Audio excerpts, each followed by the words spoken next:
آج میں ایک ایسے مسئلے پر بات کرنے جا رہا ہوں جس نے تقریباً ہر گھر کی فکر بڑھا دی ہے۔ سوشل میڈیا جو تعلیم، علم اور مثبت سوچ بڑھانے کا ذریعہ بن سکتا تھا، افسوس کہ کچھ لوگوں نے اسے گالی، فحش گوئی، کردار کشی اور غیر اخلاقی مواد پھیلانے کا ذریعہ بنا دیا ہے۔ اس کا نقصان صرف ایک ویڈیو تک نہیں رہتا بلکہ اس کی قیمت پورا معاشرہ ادا کرتا ہے۔ ہمارے بچے متاثر ہو رہے ہیں، ہمارے نوجوان متاثر ہو رہے ہیں، ہماری مائیں، بہنیں، بیٹیاں، بچے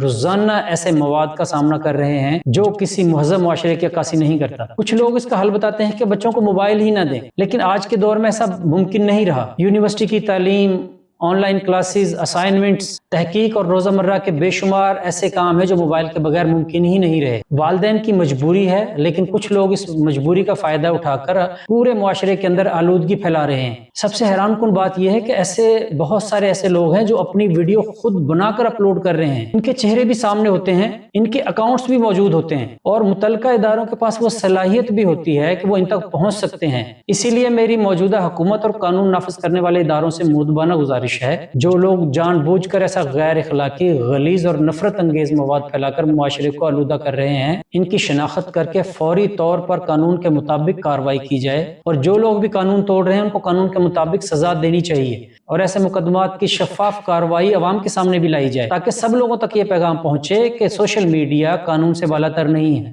جب چند افراد کے خلاف سخت قانونی کارروائی ہوگی تو ایسے لوگ جو ایسا کام کرنے کے بارے میں سوچ رہے ہیں وہ ایسا کام کرنے سے پہلے 1000 بار سوچیں گے۔ یاد رکھیں، آزادی اظہار کا مطلب یہ نہیں ہے کہ ہم دوسروں کی عزتوں کو پامال کریں، گندی زبان استعمال کریں یا معاشرے میں بے حیائی یا نفرت پھیلائیں۔ لیکن میرے خیال میں یہ صرف حکومت ہی کی ذمہ داری نہیں بنتی، بلکہ کچھ ذمہ داری ہماری بھی بنتی ہیں کہ ہم ایسے لوگوں کو فالو نہ کریں، اس طرح کی ویڈیوز کو شیئر نہ کریں اور ان کی شہرت کا ذریعہ نہ بنیں، کیونکہ جب دیکھنے والوں کی تعداد کم ہو جائے گی تو اس طرح کے مواد کی مارکیٹ خود بخود کم ہو جائے گی۔ اگر ہم چاہتے ہیں کہ ہمارے بچے اور آنے والی نسلیں باوقار رہیں تو اس گندگی کے خلاف آج ہی آواز اٹھانی پڑے گی۔ آخر میں صرف ایک ہی بات، ہمیں ایسا سوشل میڈیا چاہیے جو ہمیں علم دے، تعلیم دے، ہمیں کچھ سکھائے، نہ کہ گالیاں، نفرت اور بے حیائی کے سبق ہمیں پڑھائے۔ صحیح بات یہی ہے کہ آزادی اظہار ایک نعمت ہے، لیکن جب اس آزادی کو معاشرے کے اخلاق اور قانون کے خلاف استعمال کیا جائے تو قانون کا منصفانہ اور مضبوط اور بلا امتیاز نفاذ ضروری ہو جاتا ہے۔